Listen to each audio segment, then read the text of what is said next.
দীর্ঘ 17 বছর পর দেশের মাটিতে ঈদ উদযাপন করতে যাচ্ছেন বিএনপি চেয়ারম্যান ও প্রধানমন্ত্রী তারেক রহমান।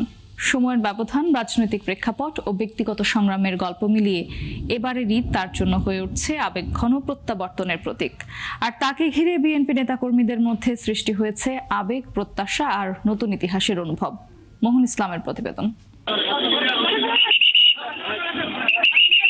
একসময় কারাগার, তারপর দীর্ঘ প্রবাস জীবন, আর আজ রাষ্ট্র পরিচালনার শীর্ষ দায়িত্বে থেকে দেশের মাটিতে ঈদ উদযাপন।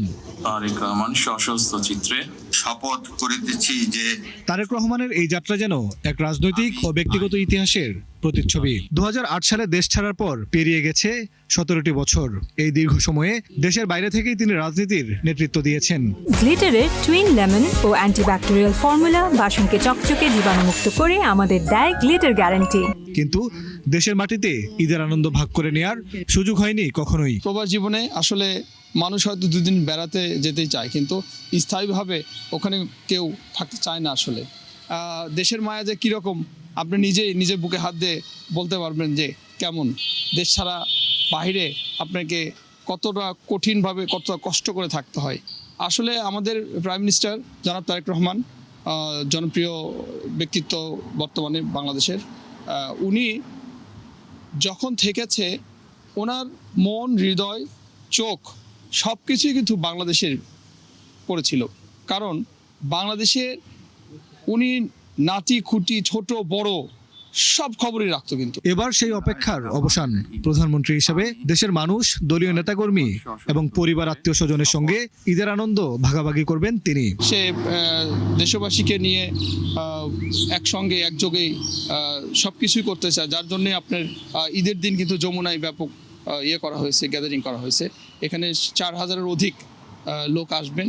এটা আপনার দেশি বিদেশি অ্যাম্বাসি বা কূটনীতিকেরা আসবে, তারপরে আপনার রাজনৈতিক, তারপরে বিশেষ ব্যক্তিত্ব, তারপরে আইনজীবী, সাংবাদিক, সবাই কালকে ঈদের দিন ওখানে থাকবেন। তবে আক্ষেপও আছে প্রধানমন্ত্রী তারেক রহমানের। দীর্ঘ সময় পর দেশের মাটিতে ঈদ, কিন্তু প্রিয় মা সাবেক প্রধানমন্ত্রী বেগম খালেদা জিয়া নেই। তাকে ছাড়াই কাটাতে হবে বিশেষ এই মুহূর্তগুলো। ওনার দুঃখ, ওনার মাকে নিয়ে, উনি প্রধানমন্ত্রী হিসেবে ওনার মাকে নিয়ে ইচ্ছা করতে পারলেন না। এটা একটা কষ্ট আছে, যে কষ্টটা হয়তো মুখে বলে না, আমরা আশপাশ থেকে বুঝি। উনি প্রাইম মিনিস্টার হলো, এখন ওনার মা যদি দেখে যেতে পারতো, এটা একটা আছে ওনার, কিন্তু ওটার মুখে কখনোই বলেনি, আমরা বুঝি। আর সেটা হচ্ছে আপনি ওনার মার মানে উনি যে কি একটা ফিলিংস, এটা কিন্তু আসলে মুখে ভাষায় উনি কখনো বলেনি, কিন্তু আমরা বুঝি যে গণতন্ত্রের মা বেগম খালেদা জিয়া উনি থাকলে ঈদটা হয়তো আরো জাঁকজমক হতো। 17 বছরের অপেক্ষা, সময়ের পরীক্ষায় টিকে থাকা এক রাজনৈতিক পথচলা, সব মিলিয়ে এবারের ঈদ দেশবাসীর জন্য শুধু উৎসব নয়, বরং ইতিহাস, আবেগ এবং প্রত্যাবর্তনের এক অনন্য অধ্যায়।